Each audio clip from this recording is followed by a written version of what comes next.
अगर नकल भी मकबूल हो गई तो इंशाअल्लाह बख्शिश की जमानत हो जाएगी, बख्शिश की जमानत हो जाएगी। ये कोशिश कीजिएगा, वरना उनकी सखावत हातिम ताई का पोता, हातिम ताई का पोता इमाम हसन से मुलाकात हो गई। हातिम ताई के पोते चेहरा देख के कहने लगा, पहली मुलाकात थी, उसने पूछा यार ये किसी बादशाह का बेटा है क्या?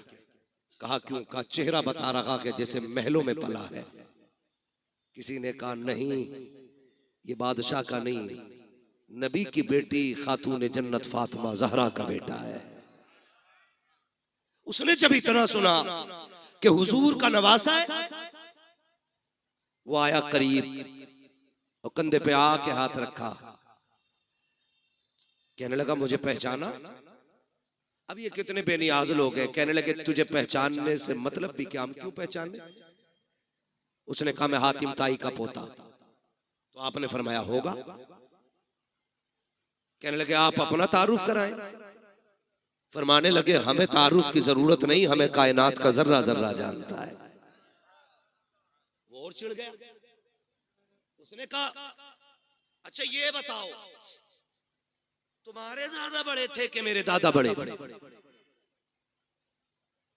तो आप फरमाते तेरे दादा को कौन जानता है, मेरे नाना के चर्चे तो अर्शों पे हुआ करते हैं।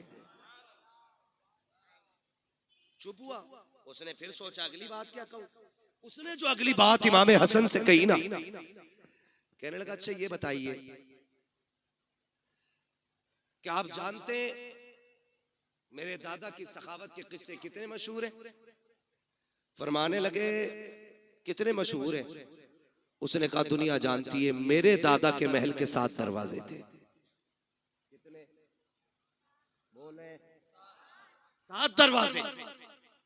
फिर का सखी इतने बड़े थे कि अगर फकीर आता पहले दरवाजे पे आता, वहां से भी भीख दे दी जाती।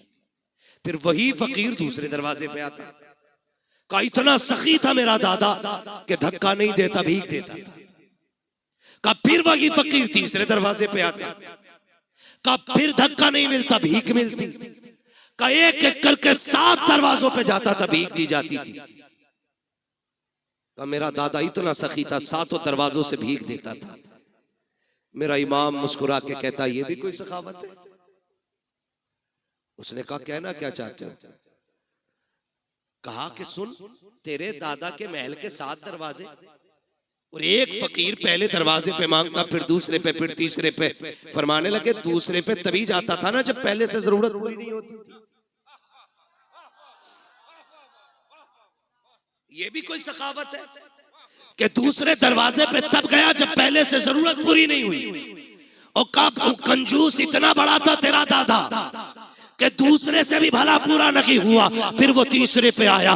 का तीसरे से भी जरूरत पूरी नहीं हुई। का हद तो ये है कि दरवाजे खत्म हो जाते थे, जरूरत खत्म नहीं होती थी। का ये तेरा दादा है और एक मेरा नाना है, 7 दरवाजे नहीं, एक चौखट है और एक चौखट से जिसे एक बार दे देता है उसकी पुश्तों को कभी मांगने की जरूरत नहीं पड़ती।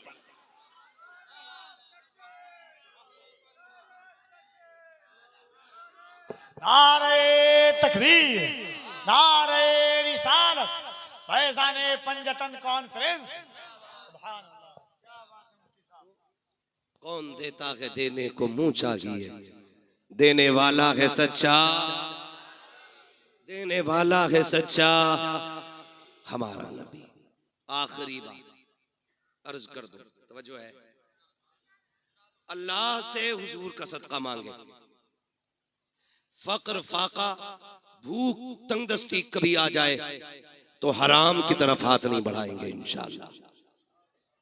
सारे वादा करें इंशाअल्लाह कभी हराम की तरफ हाथ नहीं बढ़ाएंगे। फाका कर लेंगे, फाका कर लेंगे। फाका करना ऐब नहीं है, हराम का एक दाना खाना भी ऐब होता है। जिस तरह गलत दवा डालने से फसल तबाह हो जाती है, उसी तरह गलत रोजी खिलाने से नस्ल तबाह हो जाती है। इसलिए कभी हराम नहीं खाना। हलाल की बरकतें ही अलग होती है। हलाल के लुक्मे खाने वालों की नस्लें कभी फरीद बनती हैं, कभी निजाम बनती हैं, कभी बख्तियार काकी बनती हैं, कभी साबिर कलियरी बनती हैं, कभी अहमद रजा बनती है, कभी मुस्तफा रजा बनती है। हाँ, ये हलाल खाने वालों की नस्लों की बरकत है। जो हलाल खाते गए ये उनके लुक्मों की अल्लाह ने बरकतें रखी हैं। और यहाँ तो सारी सरकारें सुरकाही के मानने वाले लोग बैठे है ना। सरकारें सुरकाही नहीं तशरीफ लेकर के गए, सफर करते थे तांगे से, घोड़े से गए, उतरे और किसी मुरीद ने घोड़ा लिया, कहीं बांध दिया। अब हजरत की तो मेहमान नवाजी चली रही थी, किसी ने सोचा लाओ हजरत के घोड़े को भी चारा डाल दे। तो वही पास के खेत से ना कुछ काटा और डाल दिया। थोड़ी देर बाद हजरत को खबर पहुंची, घोड़ा बीमार हो गया। आप आए, देखा, कहने लगे बताओ बांधा किसने था? यहाँ किसने बांधा था ला करके? हुजूर फला ने बांधा था। कहा इसे खिलाया क्या था? कहा हुजूर इसे चारा डाला था। चारा कहाँ से लाए थे? कहा खेत से काटा था। कहा पूछा था मालिक से? कहा नहीं। फरमाते बस मेरे घोड़े को कोई बीमारी नहीं लगी है। कहते पूरी जिंदगी ना मैंने हराम का खाया है ना मेरे घोड़े ने हराम का खाया है। कहते हैं ये जो बीमारी समझ रहे हो ना, ये बीमारी उस हराम हरियाली की है जो बिना इजाजत तुमने मेरे घोड़े को खिला डाला।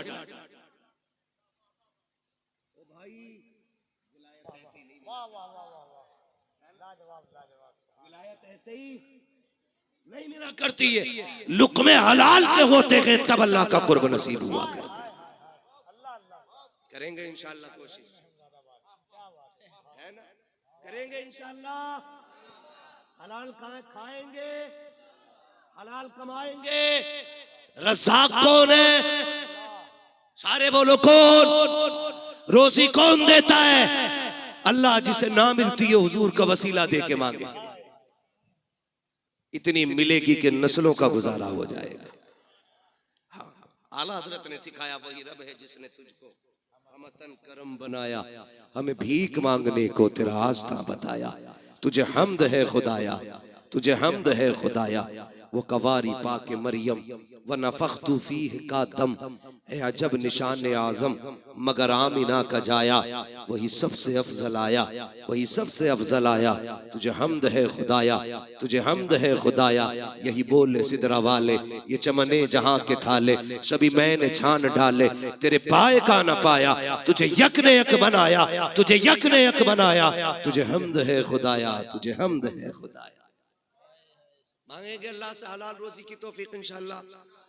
हाँ, बस फरमाइश रह गई है मेरे भाई की, हुजूर का शजरा पढ़ना है, ठीक है ना? मैंने 3 बजे 1 घंटा मैंने जो फर्ज है ना खतीब का वो मैंने अदा कर दिया, ठीक है? उसके बाद ऊपर को तो फिर उसकी तरफ से इनाम होता है, 15 बोल दे, 20 मिनट एक्स्ट्रा बोल दे, ठीक है ना? खुदा आपको सलामत रखे। ये हमारे बड़े जिम्मेदार लोग हैं।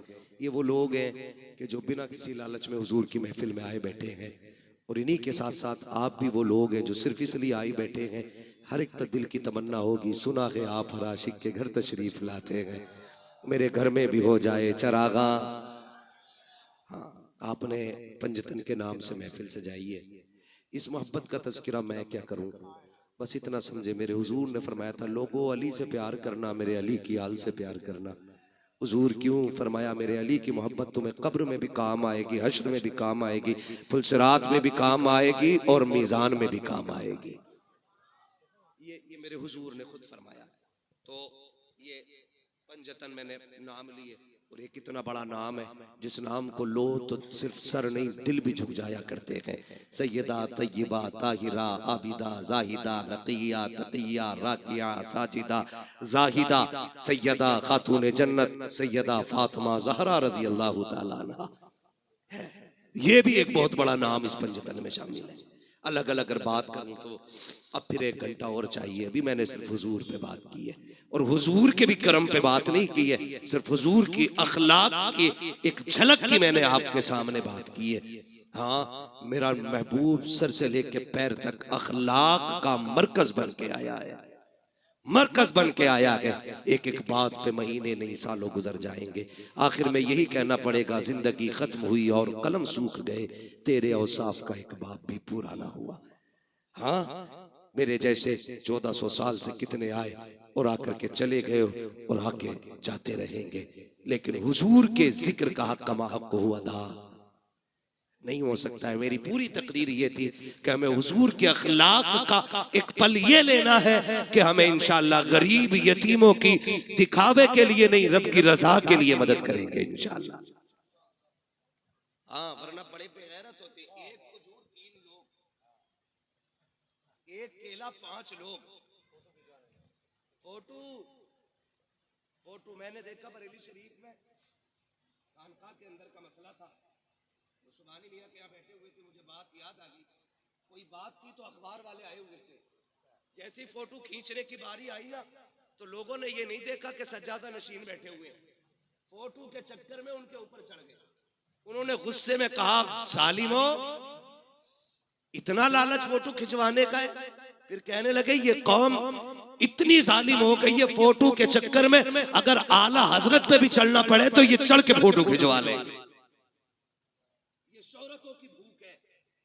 जो किसी गरीब की गुर्बत का तमाशा बना देती है। मुट्ठी बंद करके दे, तेरा क्या जाता है? और जो तू दे रहा है, माँ के पेट से लेके तो पैदा नहीं हुआ, ये दिया किसने? बोले सारे, किसने दिया? अल्लाह ने दिया। कभी यतीम देखा करो तो ये सोच के सर पे हाथ फेर दिया करो, शुक्र है अल्लाह ने मेरे बच्चों के सर पे उसके बाप का साया रखा है। ये भी तो हो सकता था उसका बाप जिंदा होता और तेरे बच्चे यतीम होके गलियों में टहल रहे होते। करम है, उसने साया बना रखा है। दुआएं मांगा करो, अल्लाह बच्चों के सर पे बाप का साया रखना, वरना मुश्किल हो जाती है जिंदगी। ये दुनिया इतनी जालिम है, सच कहता हूँ यार, ये उस वक्त तक यतीम को रोटी नहीं देती जब तक उससे जूते साफ नहीं करा लेती। ये बेवा के बदन पे उस वक्त तक कपड़ा नहीं डालती जब तक उसके कपड़े नहीं उतरवा लेती। कितने बाजार पे जिस्म इसलिए बिक गए कि घर में रोटी नहीं थी, और हम ज़कात के लिए बिरादरी ढूंढते रह गए, पेशावर लोग तलाश करते रह गए। जरूरी नहीं है जो हाथ नहीं फैला रहा है वो जरूरतमंद नहीं। कभी पड़ोस के खामोशी से भी समझ ले, रमजान में अगर पड़ोस में चूल्हे का धुआं ना उठे तो एक बार पूछ लेना, क्या बात है आज इफ्तारी में चूल्हा नहीं जला, आज कुकर की सीटी की आवाज ना आई। अगर वो चुप हो जाए तो समझ लेना आज चूल्हा खाली रह गया है। फिर अपने घर का सारा खाना उठा, रब ने तुझे इस्तिताअत दी है तो उस भूखे के बच्चों को जाके खिला। कसम खुदा की हम खाएंगे गंदगी बन के निकल जाएगा, यतीम गरीब खाएंगे हल्का लुकमा हलक से उतरेगा, दुआ बन के अल्लाह के अर्श से जाके टकरा जाएगा। ये कोशिश करनी है इंशाअल्लाह।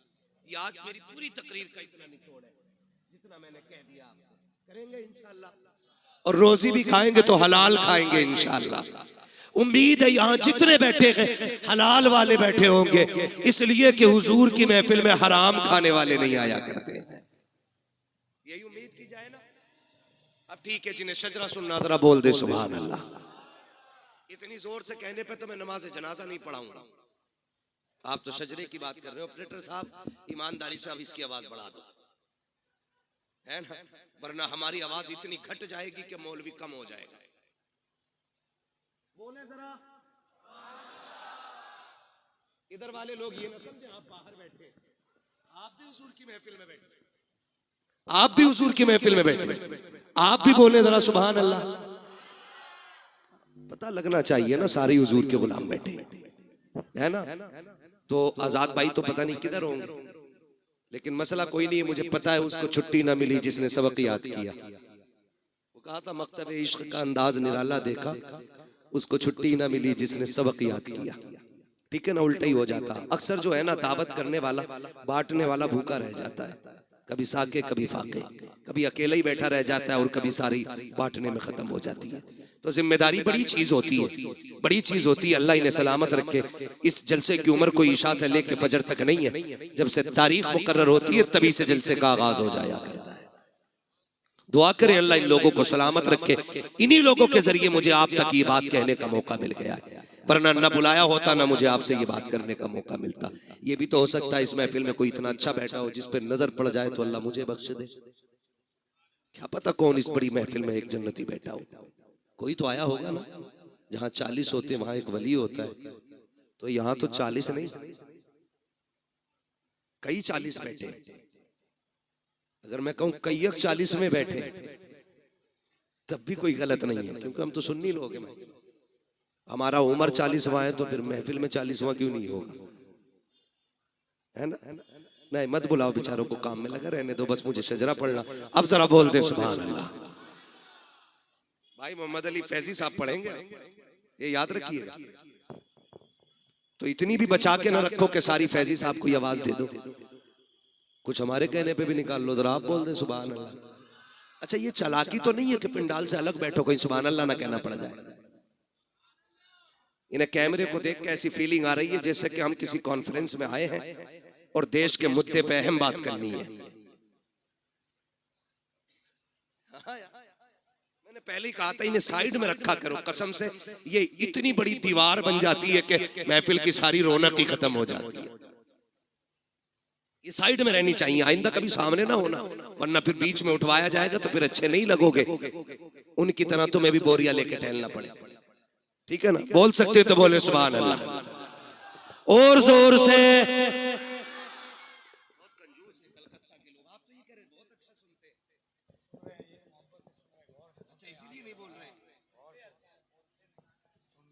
बोले जरा सुभान अल्लाह।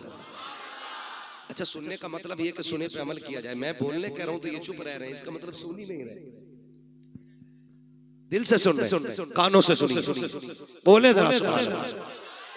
आदम के बेटे शीश, मेरा हाथ का इशारा हो तो समझ जाना मौलवी सांस लेना चाह रहा है। उस सांस के चक्कर में तुम्हें सुभान अल्लाह की सीधी बात है जी। तुम सुभान अल्लाह कहोगे मुझे सांस लेने का मौका मिल जाएगा, उसी की आड़ में हम सांस ले लेंगे, अल्लाह राजी होगा, आपको नेकी मिलेंगी। और जब आपको मिलेंगी वो इतना करीम है फिर अपना भी ना काम हो ही जाएगा। साथ ना छोड़िए, मैं नमाज जनाजा नहीं पढ़ा रहा हूँ कि तकबीर पूरी करके रुकूंगा। मैं शजरा पढ़ रहा हूँ, जहां आप छोड़ देंगे वहां से मैं छोड़ दूंगा। ये बिल्ले वाले बता रहे हैं कि शायद यही कमेटी वाले बैठे हैं, है ना? आज पंजतन महफिल वाले लोग हैं, इंशाअल्लाह कयामत में पंजतन से प्यार करने वाले कह के उठाए जाएंगे, है ना? बोले जरा सुभान अल्लाह। आदम के बेटे शीश, पीछे वालों घर से खा के भी आए हो या खाली लंगर के सहारे आए हो? भूख लग रही है तो मशवरा मानना, घर से खा के भी आया करो ताकि सुभान अल्लाह कहने की ताकत बनी रहा करे, है ना? अब जो खा के आए सिर्फ वही बोले सुभान अल्लाह। आदम के बेटे शीश, शीश के बेटे यानस, यानस के बेटे कैनान, कैनान के बेटे मेलाइल, मेलाइल के बेटे ब्यारत, ब्यारत के बेटे इदरीस, इदरीस के बेटे मुतवशिक, मुतवशिक के बेटे लबकनेक नाम, लबकनेक नाम के बेटे नूह, नूह के बेटे साम, साम के बेटे जुला, जुलात के बेटे शालिक, शालिक के बेटे आबिर, आबिर के बेटे दाता, दाता के बेटे रावा, रावा के बेटे सारू, सारू के बेटे नाखुर, नाखुर के बेटे तारिक, तारिक के बेटे इब्राहिम खलीलुल्लाह, इब्राहिम खलीलुल्लाह के बेटे इस्माइल सबीगुल्लाह, इस्माइल सबीगुल्लाह के बेटे केदार, केदार के बेटे अवाम, अवाम के बेटे हमल, हमल के बेटे साबित, साबित के बेटे सलमान, सलमान के बेटे रईसा, रईसा के बेटे इलियासा, इलियासा के बेटे औद, औद के बेटे हव्वा, हव्वा के बेटे अदनान, अदनान के बेटे मोहित, मोहित के बेटे नदार, नदार के बेटे मुदिर, मुदिर के बेटे इलियास, इलियास के बेटे मुदरिका, मुदरिका के बेटे खदीमा, खदीमा के बेटे किनाना, किनाना के बेटे नदर, नदर के बेटे मालिक, मालिक के बेटे फार, फार के बेटे गालिब, गालिब के बेटे लुई, लुई के बेटे काब, काब के बेटे मुर्रा, मुर्रा के बेटे किलाब, किलाब के बेटे कुसई, कुसई के बेटे अब्दे मनाफ, अब्दे मनाफ के बेटे हाशिम है, हाशिम के बेटे अब्दुल मुत्तलिब है, अब्दुल मुत्तलिब के बेटे अब्दुल्लाह है, अब्दुल्लाह के बेटे मोहम्मद रसूलुल्लाह। नारे तकबीर, नारे रिसालत, अज़मते मुस्तफा, खानदाने मुस्तफा, नस्ले मुस्तफा दारे हैदरी फैजाने पंजतन कॉन्फ्रेंस। बस जो हुए गलत उनको माफ फरमाए रब कायनात। जिंदगी ने दिया साथ, फिर होगी मुलाकात। चमन रहा फूल खिलेंगे, जिंदगी रही फिर मिलेंगे। मुसाफिर हैं हम भी, मुसाफिर हो तुम भी, किसी मोड़ पर फिर मुलाकात होगी। फकीरान आए सदा कर चले, सदा खुश रहो ये दुआ कर चले। सारे लोग कलमा शरीफ पढ़ लीजिए, ला इलाहा